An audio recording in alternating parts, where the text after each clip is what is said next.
आप देख रहे हैं अब तक न्यूज चैनल। कॉन्फ्रेंस लिया था और उसमें कारपोरेशन में नए भ्रष्टाचार किस तरह हो रहे हैं और कमिश्नर उसकी किस तरह सरपरस्ती कर रहे हैं, उस सवाल पे हमने मीडिया के सामने बात रखी और वो बात अवामी सतह पे गई और अवामी सतह पे उसको पसंद किया गया। लोगों ने कमिश्नर के कामकाज को सही नहीं माना, क्योंकि आज अगर आप देखेंगे तो जो लोग कमिश्नर के खिलाफ सबसे पहले जब से वो आया और यहाँ टेंट लगाने का सवाल आया, उस वक्त से हम उसके खिलाफ रहे। बहुत से लोग उस वक्त उसकी हिमायत में भी आए कि बहुत अच्छा कमिश्नर है, शहर का बहुत विकास करेगा। मगर 8-9 महीना होने के बाद शहर के क्या हालात है वो पूरे शहर के सामने है। मेरे ख्याल से तो यहाँ मीडिया के नुमाइंदे भी बैठे हैं, वो कहीं पे विजिट के लिए भी नदी के इस पार नहीं गए, ना किसी प्रोग्राम में जाते। लेकिन ये सब सवाल अपनी जगह, हम किसी शख्स के खिलाफ नहीं है, हम उसकी पॉलिसीज के खिलाफ होते हैं कि वो जो पॉलिसीज बना रहा है वो अगर शहर के हक में नहीं है तो हम उसके खिलाफ है। पर्सनली या व्यक्तिगत हम कमिश्नर के कतई खिलाफ नहीं है, उसकी पॉलिसीज के खिलाफ है।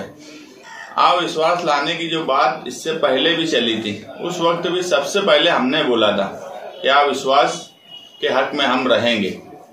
यानी आपको जो इख्तिदार में बैठे हैं दूसरी पार्टियों का मौक़िफ़ उस वक्त क्या था, मगर हमने हमारा मौक़िफ़ उस वक्त अखबार के जरिए साफ कर दिया था कि हम कमिश्नर के खिलाफ रहेंगे। मगर उस वक्त वो प्रस्ताव वापस ले लिया गया और उसमें जो माजी आमदार शेख रशीद साहब है, उन्होंने जो बात कही कि दादा भूसे नहीं चाहते थे कि कमिश्नर के ऊपर अविश्वास आए, तो कहीं ना कहीं उनका बोलने का मतलब ये था, ये मेरा बोलने का नहीं है, कि दादा भूसे कमिश्नर की सरपरस्ती करता।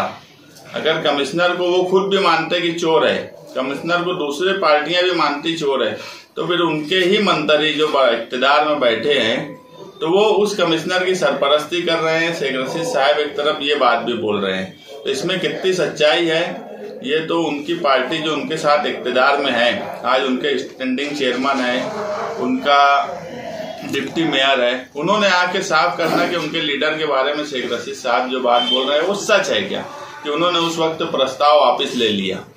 अगर वो बात सच है तो फिर हमको ये मानना पड़ेगा कि जो शेख रशीद साहब बोल रहे हैं वो बात बराबर है, नहीं तो डिप्टी मेयर और चेयरमैन ने आके खुलासा करना कि ये बात गलत है। तीसरी बात, अविश्वास लाने के हक में हम आज भी है और अविश्वास प्रस्ताव भी हम देना चाहते, मगर इख्तिदार में बैठे हुए लोग सेना, बीजेपी और कांग्रेस के ये पिछली बार की तरह धोखा तो नहीं देंगे, ये सवाल हमारे सामने आज भी है। अगर वो ईमानदारी से प्रस्ताव लाते होंगे तो उनकी जो पॉलिसी, कमिश्नर ने कुछ काम जो किए है, जैसे वाटर गिरीज का एक सवाल, मैं इससे पहले भी बोला, मैं अभी भी बोलता हूँ कि वाटर गिरीज के सवाल पे शेख रशीद साहब ने तोड़ी की है, इसमें कोई शक नहीं है। पिटीशन विड्रॉल हुआ है कोर्ट में, उसके बदले में आउटसोर्सिंग का ठेके में इनकी आपस में सेटलमेंट हुआ है। और अगर ये उसके बाद भी आज बोल रहे हैं कि वाटर गिरीज के मैं खिलाफ हूँ, मगर प्रैक्टिकली वो आप कुछ कर नहीं रहे। जितनी ताकत से पिछले 1 महीना पहले वो कोशिश कर रहे थे कि रात भर बिस्तर लगा के दरवाजे पे धरना दे दिए, अचानक फिर एक दिन आए धरना दे दिए, वो सब चीजें बंद कर दी गई। हमारा ये बोलना है कि वाटर गिरीज का प्रस्ताव भी महासभा में लिया जाए कि अगर लवाद में वाटर गिरीज का मामला चल रहा है तो उसकी एक मियाद तय कर दी जाए कि वो कितने दिन में उस पर फैसला किया जाए। वो जो भी मियाद है कि इतने दिन में वाटर गिरीज का फैसला प्रशासन ने करना।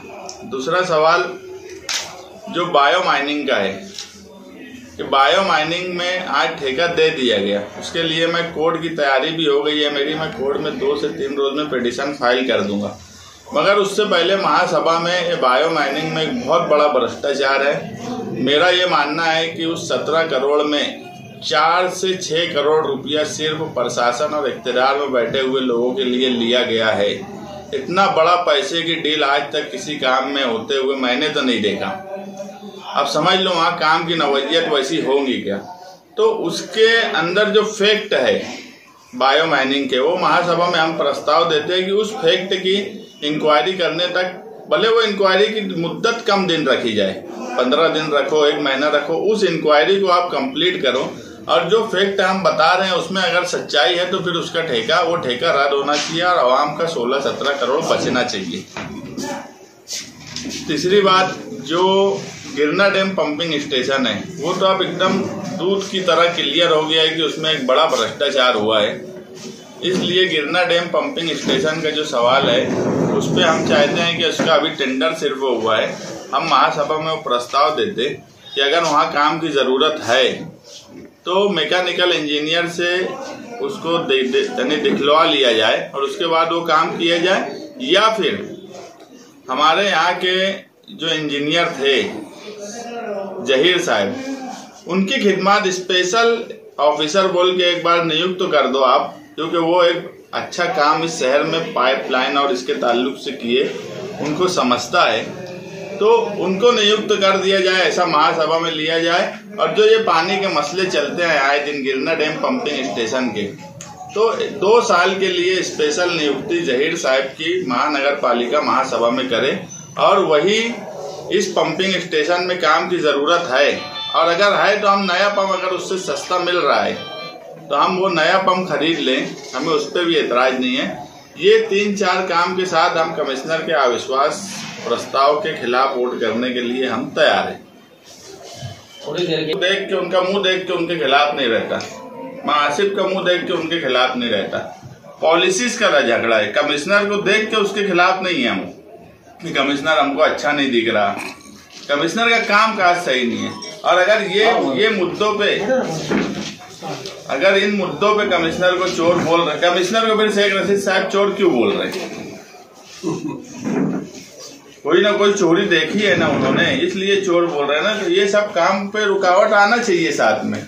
और कोई, हम ये तो नहीं बोल रहे कि कानून हमको भी समझता, मैं ये नहीं बोला कि वो वाटर गिरीश को महासभा में रद्द कर दो, मैं ये बोला कि उसकी मुद्दत तय कर दो। तुम वाटर गिरीश के भी खिलाफ है ना, शेख रशीद साहब है ना वाटर गिरीश के खिलाफ, तो वो करेंगे। और इन मुद्दों के साथ नहीं करे तो ये समझ लो वर्ष इख्तिदार में बैठे हुए कांग्रेस के लोग की बात बराबर नहीं है, उनकी चोरी की नीयत रहती है और वही रहेंगी। कहीं ना कहीं दाल में काला है अगर ये सब मुद्दे वो नहीं लिए तो। दादा भूसे और कमिश्नर की साजबाज है कि एमएलए और कमिश्नर की साजबाज है? ये तो शेख रशीद साहब को पहले ये दोनों में से एक चीज तय कर लेना चाहिए, क्योंकि इससे पहले तो वो जो बताए वो हिसाब से दादा भूसे की साजबाज है, तो उनकी वजह से नहीं जा रहा वो, यही उनका साफ उनका स्टेटमेंट था। अब एमएलए के बारे में बोल रहे हैं, तो ये अगर ये सब प्रस्ताव नहीं साथ में लिए तो साजबाज किसके साथ है फिर ये हम बता देंगे। तो अच्छी ही करना चाहिए, भले अब मुखालिफ होने के बावजूद भी उम्मीद अच्छी करना चाहिए, मगर उस मामले में जो लोग काम कर रहे हैं उनसे अच्छे काम की उम्मीद नहीं है। उसके बावजूद जब वो स्टैंडिंग में विषय आया आगरा रोड का, तो मैं वहाँ पे एक बात बोला था कि स्पेशल इंजीनियर वहाँ नियुक्त करो, और उसको माना भी गया। सिर्फ आगरा रोड के लिए एक स्पेशल इंजीनियर होना चाहिए।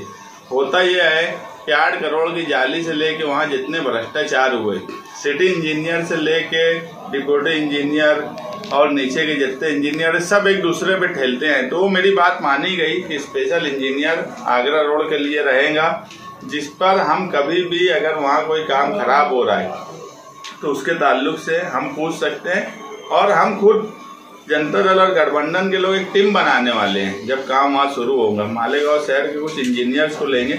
इस बार हम चाहते हैं कि अब पूरी ताकत लगा के हम खुद ही वो रोड अच्छी बनवा दें, और उसके लिए अगर इंजीनियर्स को विजिट करना पड़ेगा तो वो भी करेंगे। और कारपोरेशन की तरफ से जो स्पेशल इंजीनियर है उससे जब हम चाहेंगे बातचीत करेंगे काम की क्वालिटी के ताल्लुक से, मगर इस बार रोड अच्छी बनेगी, इसके लिए हम लोग पूरी कोशिश करेंगे।